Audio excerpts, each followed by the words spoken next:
In the name of God, the most gracious, the most merciful, welcome to another session of Finding God. We are on the third part of chapter 55, Surah Al-An'am, which is the cattle. And I was just trying to see what the next steps are, because if I recall correctly, we finished at verse 73 last time. And today I think I will go up to verse 108.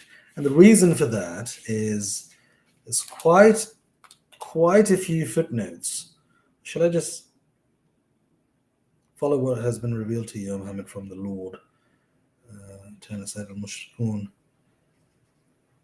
Yeah, there's a lovely story in the footnote of verse 108. So I want to kind of cover that. So let's see if I'm able to do it. That's essentially the goal. In verse 74, I get one large footnote, and then I get another one. Yeah. After that. Wow. All right. Well, let's get on with it then. So last time, if you may recall, we were covering just regular stories about God and dominion, and then it goes from verse 74, and I'll start here. In the name of God, the most gracious, the most merciful. And remember when Abraham said to his father Azar, "Do you take idols or as Aliha? Verily I see you and your people in manifest error." And the footnote here says, narrated by Abu Hurairah, the Prophet said, "On the day of resurrection, Abraham will meet his father Azar, whose face will be dark and covered with dust. The Prophet Abraham will say to him, 'Didn't I tell you not to disobey me?'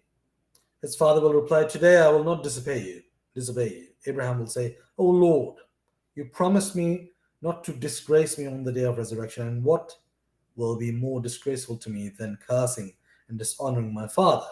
Then God will say to him, 'I have forbidden paradise for the disbelievers.' Then he will be addressed, 'O Abraham, look what is underneath your feet.' He will look, and there he will see a dhik, an animal, a male hyena, blood-stained, which will be caught by the legs and thrown in the hellfire." Sahih al-Bukhari 43350. My Lord, this is not easy, but this is the truth.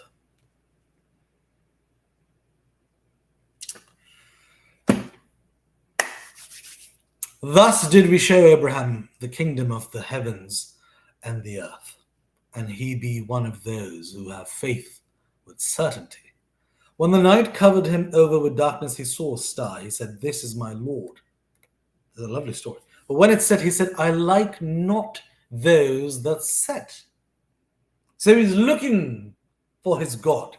"Oh, that star is my Lord. Oh, the sun is my Lord. Or the moon, or the mountain, or the tree, or the fire.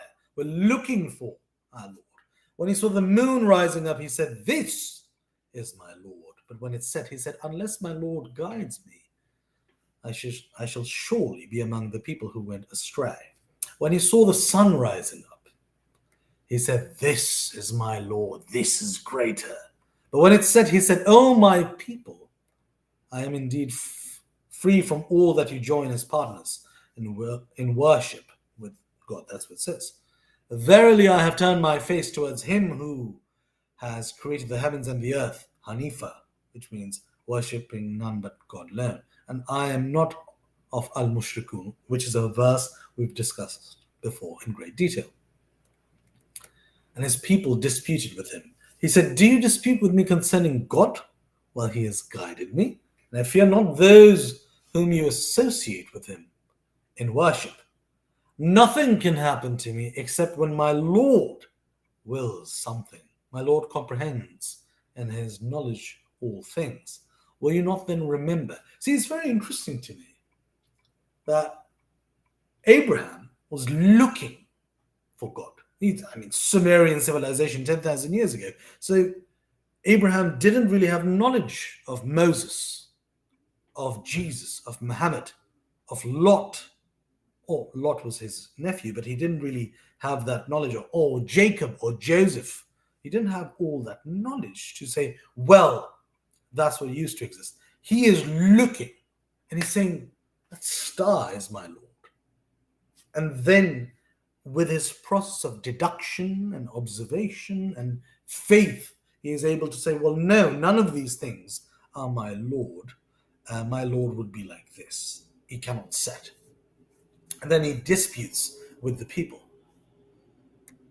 And how should I fear those whom you associate and worship with God, though they can neither benefit nor harm?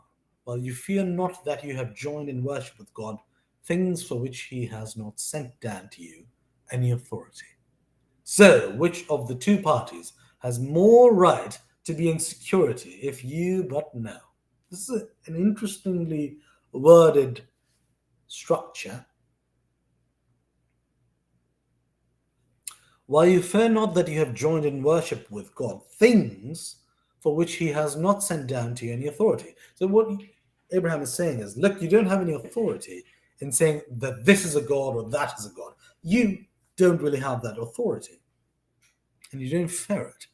Who's in more security then, you or I? Because you're saying something, but I understand if they were to rebut it, they would say, well, look, at least we're worshipping something that's physical. How about you? You're not worshipping something that's physical. You've just said that there is a God. I understand that it could be a dispute, especially in times of Abraham. You can't even prove. You can't say, well, look what happened to the people of Moses. I think the only reference Abraham would have is Noah or perhaps Adam. Very interesting. It is those who believe in the oneness of God and worship none but him alone and confuse not their beliefs with zulm, who worship others besides God. For them only there is security, and they are guided. I don't know if that's a long footnote. No, thankfully no. And that was our proof which we gave Abraham. Now God is talking to Muhammad again, against his people. We raise whom we will in degrees. Certainly your Lord is always all-knowing. And we bestowed upon him Isaac and Jacob. Each of them we guided, and before him we guided Noah, and among his progeny David, Solomon, Job, Joseph, Moses, and Aaron. Thus do we reward al-muhsinun. Ah, lovely word. Al-muhsinun, the good doers. And Zachariah, how do you say that? And Zachariah, and John or Yahya, and Jesus and Elias, each one of them was of the righteous.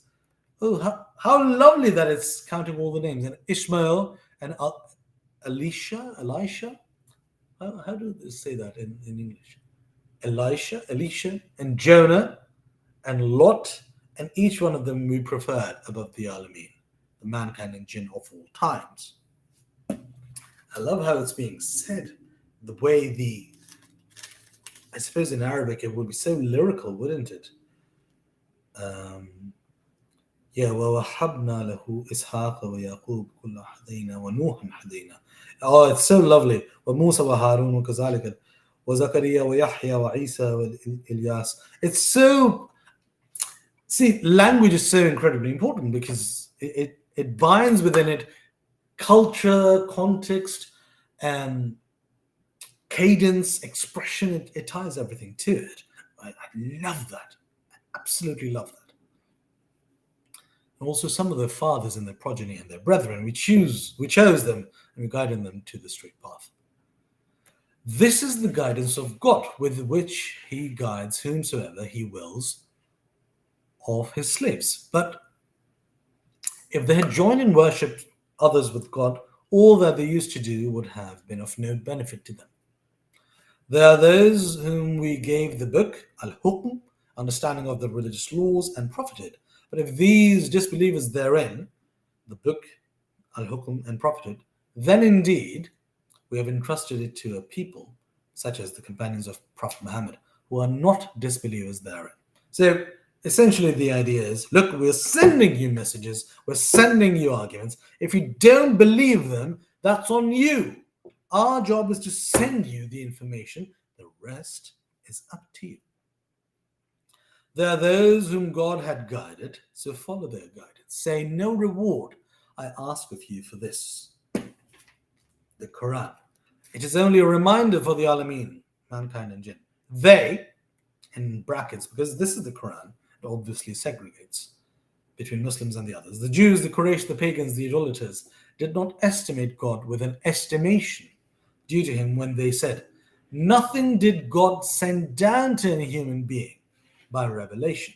Say, O Muhammad, who then sent down the book which Moses brought, a light and a guidance to mankind, which you, the Jews, have made into separate paper sheets, disclosing some of it and concealing much. And you believe in God and his messenger Muhammad were taught through the Quran that which neither you nor your fathers knew. Say God sent it down, then leave them to play in their vain discussions. This is a heavy chapter. I mentioned this even before. It's detailed, it's heavy, it's layered. Look at this dialogue. Just look at this sentence structure. I want to cover it again. Nothing did God send down to any human being by revelation. Say, O Muhammad, who then sent down the book which Moses brought? The Old Testament. A light and a guidance to mankind, which you, the Jews, have made into separate paper sheets, disclosing and concealing much. And you believe, and you were taught that which neither you nor your fathers knew. Say God sent it down, then leave them to play in their vain desires. It's very interesting how the structure kind of says is now it's developing, because now it's the middle period of Mecca, from when was it 610 till 620. It's around that time, because the last few years were spent in Medina. So the Prophet is saying, well, what about the book sent to Moses? And you've printed it separately. What about that book? Well, this book teaches us something. And it taught us something that even your fathers didn't know. So the story of Joseph was an example of a complete story that I'm going to tell you because my God told it to me. It's very interesting how his debate has suddenly started developing further and further.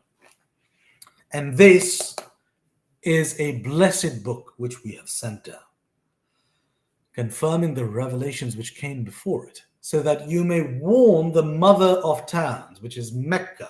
For Muslims, Mecca is the Mecca. I mean, in the English language, we even say the Lord's Cricket Stadium is the Mecca of cricket. And Vegas is the Mecca of, what is it? Oh, I forgot. Of gambling. The Mecca of gambling. So Mecca is synonymous now to something that is the center or the mother of all towns. So exactly the example that is being used here. And all those around it. Those who believe in the hereafter believe in it, the Quran, and they are constant in guarding their prayers or salat. And who can be more unjust than he who invents a lie against God or says, a revelation has come to me, whereas no revelation has come to him in anything. And who says, I will reveal the like of what God has revealed. We have people like that today. We have people after Prophet Muhammad who would claim prophethood, men and women, and would say, I am a prophet and I've seen something. It's so interesting that this is being predicted even before it's happening. Or maybe it happened with other prophets too. And if you could but see when the Zalimun, the polytheists and wrongdoers, are in the agonies of death while the angels are stretching forth their hands. Deliver your souls, this day you shall be recompensed with the torment of degradation because of what you used to utter against God other than the truth. And you used to reject his verses with disrespect. Oh, the day of death. So the footnote goes like this, and it's a long footnote. What is said regarding the punishment in the grave and the statement of God. So this is painting that picture where the angels are stretching forth their hands saying, deliver your souls, this day you shall be recompensed. So it's in the grave. And the footnote says, oh, this is going to be heavy.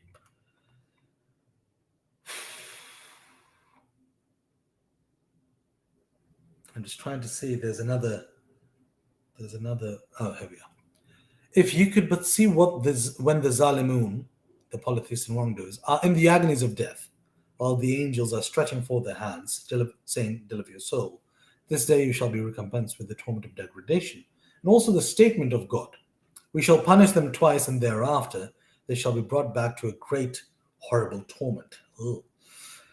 And also the statement of God: "While an evil torment encompassed Pharaoh's people," Pharaoh, Moses, Pharaoh, or maybe Abraham's Pharaoh, maybe Moses, "the fire they are exposed to it morning and afternoon, and on the day when the hour will be established, it will be said to the angels, cause Pharaoh's people to enter the severest torment." Oh, that's heavy. That is heavy. Narrated by Al Bara bin Azib, the Prophet said, "When a faithful believer is made to sit in his grave," sit in his grave? What do you mean sit in his grave? Okay. "Then the angels come to him and he testifies that La ilaha illallah wa anna Muhammadur Rasulullah. None has the right to be worshipped but God, and Muhammad is the messenger of God." And that corresponds to God's statement. God will keep him firm, keep him from those who believe with the word that stands. Oh, keep him firm, those who believe with the word that stands firm. This is from Sahih al-Bukhari 21369. So that's good. If you're a believer, you're safe in the grave.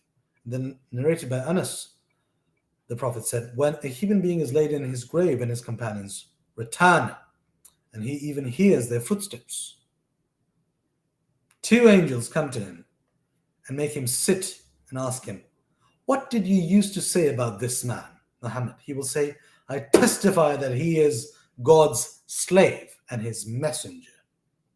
Then it will be said to him, 'Look at your place in the hellfire. God has changed for you a place in paradise instead of it.'" Wow. Wow. Wow. The Prophet added, "The dead person will see both his places, but a disbeliever or a hypocrite will say no to the angels. 'I do not know, but I used to say what the people used to say.' It will be said to him," this is making me emotional, "Neither did you know nor did you take the guidance by following the Quran, that he will be hit with an iron hammer between his two ears, and he will cry, and that cry will be heard by whatsoever near to him, except human beings and jinn." 21338 from Sahih Bukhari. The Quran can get really heavy at times. My Lord. This is scary shit. Pardon my French, but this is scary language. Wow. Munkar and Nakir is the name of the two angels that come to you. Kiraman Katibin, Munkar, Nakir. These are the angels that come to you in the grave and they ask you these questions. That's a heavy one. Oh, see, every time you hear something like this, it brings down your heart and your soul. It's hard to come by. Okay. "And truly you have come unto us alone, without wealth, companions, or anything else. As we created you the first time, you have left behind you all that which we had bestowed on you. We see not with you your intercessors, whom you claim to be partners with God. Now all relations between you and them have been cut off, and all that you used to claim has vanished from you." That's true. We come naked, and we're buried or burned naked.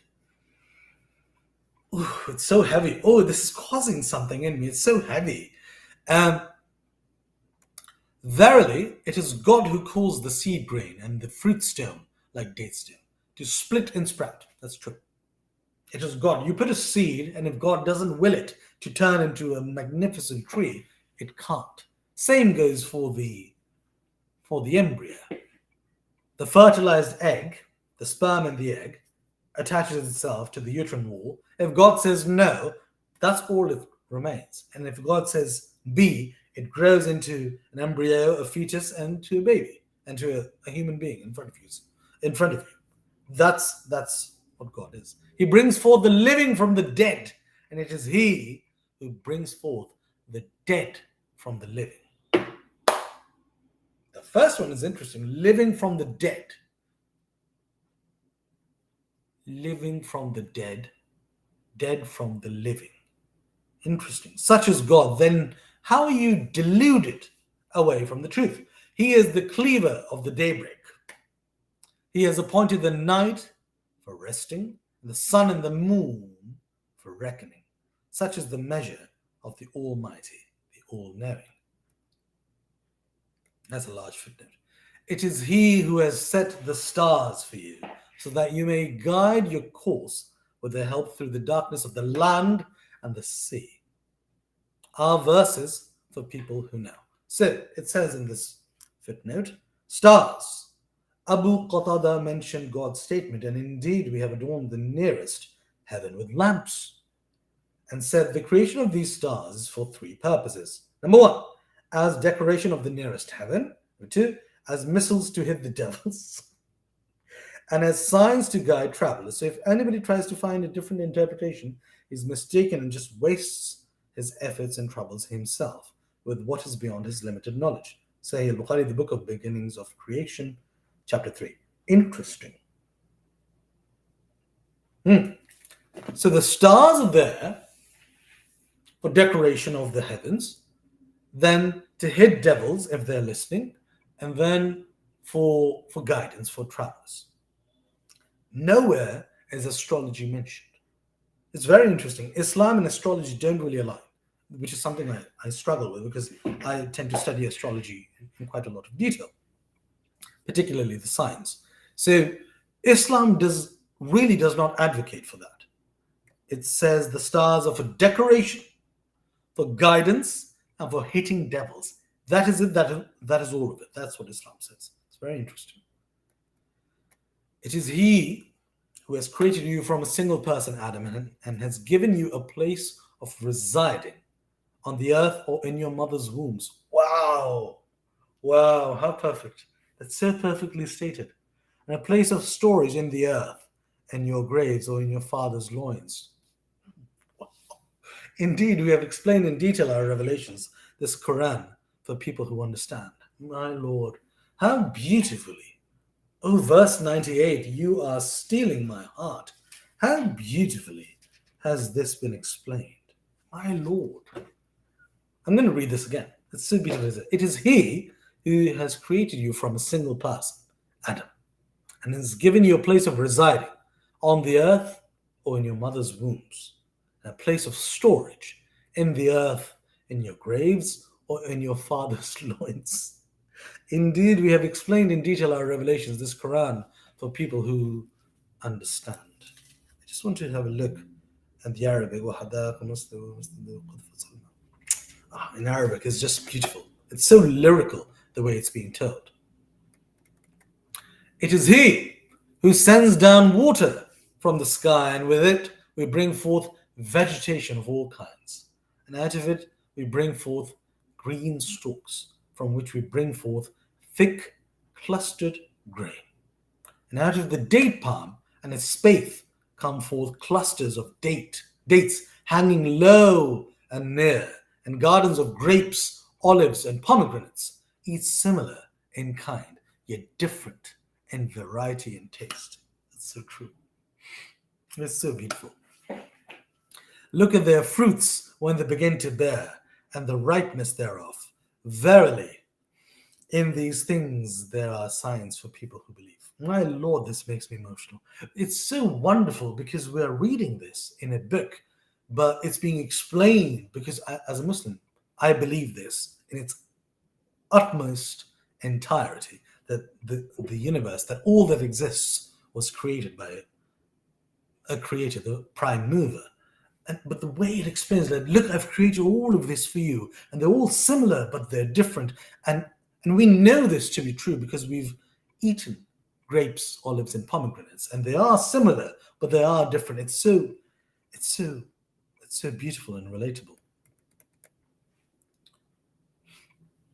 Yet they join the jinn as partners in worship with God, though He has created them, the jinn, attribute falsely without knowledge, sons and daughters to him. Be he glorified and exalted above all that evil they attribute to him. Yes, so we have seen cases where genies exist, and people say, well, that genie, and I worship because the genie is all powerful and lives in a lamp, or whatever. So people have done that in the past. Now you can debate whether genies exist or not, but in folklore, they certainly do. He is the originator of the heavens and the earth. How can he have children when he has no wife? He created all things, and he is the all-knower of everything. Verse 101. Okay, it's referring us to something else. Okay. I think I'm almost done. How can he have children when he has no wife? Now, why does God use this line of reasoning? If he is God, he can choose to have children as he wills because he is God. And God is not male. God's gender is not discussed as far as what I've come across so far. Why is it mentioned this way? Because the message is coming to a man. The man is giving the message to other men, and those men and his wife, and those men are giving messages to their wives and the prophet's wife as well. So God is speaking to man. So to man to have a child, the wife makes sense. Other than that, why would God say God has no wife? He created all things. Or maybe what he's saying is God created everything and is the all-knower of everything, but he has no wife. So to have children, a wife is necessary. I think that's what he's saying.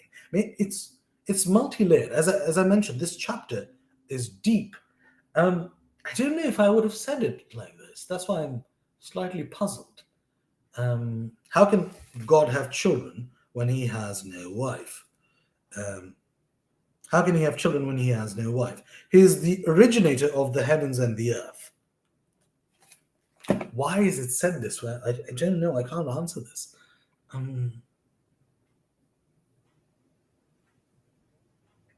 It's relatable to man because we have wives, and that's our route to having children. I don't know. No, I don't think it is being expressed as a lack or a weakness, because God is creating, but a child anthropomorphizes God or humanizes or brings God to the natural plane of mammals, reptiles, birds, fish, and so forth. Maybe I'm missing one, amphibians. So it brings God to that level, and God says, well, look, there's a male and a female, and then there's a child. So that is the story that is being presented, I think. But this is a verse. I don't know why he said it this way, but that's how I'm understanding it. Such as God, your Lord. La ilaha illahu. None has the right to be worshipped but he, the creator of all things. So worship him alone, and he is the wakil, the trustee, the disposer of affairs over all things. No vision can grasp him, but he grasps all vision. He is Al-Latif, the most subtle and courteous, well acquainted with all things. Oh, no vision can grasp him, but he grasps all vision. Oh, it's so beautifully said. Oh, I have to read it. La tudrikuhu al-absar wa huwa yudrikul absar wa huwa latif al-khabir. I love how it's said. Verily proofs have come to you from your Lord. So whosoever sees will do so for the good of his own self, and whosoever blinds himself will do so to his own harm. And I am not a watcher over you. That's true. That's true even today. A disbeliever could simply say, they could look at something, a disbeliever could say, this is not a film. They could say that. So I think it's less about what evidence is available. It's more about how willing you are to accept that as evidence. Because if God, I was watching this debate between an atheist and a Christian preacher, an evangelist, and he said, and the atheist said, look, if the skies part and a gigantic figure emerges, certainly I would say, I believe in you. And the Christian said, wouldn't you rather say, oh, I think I was hallucinating? Which is true, which is very true. You really have to smack them over the head before they start believing something. And I understand the atheist point of view. I understand the scrutiny and the rationality. But the discussion is here. What does it take to convince you? What would it take? Thus, we explain variously the verses so that they may say, you have studied the books of the people of the scripture and brought this Quran from that, and that we may make the matter clear for the people who have knowledge. Follow what has been revealed to you, O Muhammad, from your Lord, La ilaha illa huwa. None has the right to be worshipped but He, and turn aside from al-mushrikun.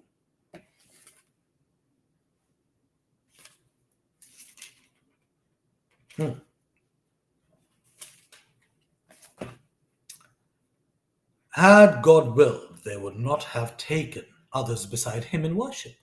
And we have not made you a watcher over them, nor are you a disposer of affairs over them. So this is God saying, look, I could have snapped my fingers and everybody bows down before me. That is not the point here.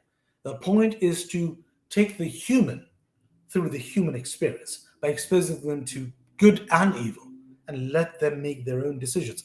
I obviously know what's going to happen, but you give them the choice. So as far as they're concerned, it is free will and choice. But as far as I am concerned, it is deterministic because I see all possibilities. I grasp all visions. Oh, that's so beautifully said. No vision can grasp Him, but He grasps all visions. I love how it's said. And insult not those whom they disbelieve, whom they, disbelievers, worship besides God, lest they insult God wrongfully without knowledge. Thus we have made fair seeming to each people its own doings. Then to their Lord is their return, and He shall then inform them of all that they used to do. This is very interesting.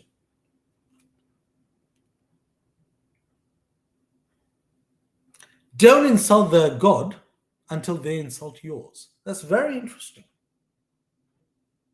And I think I'm going to stop here.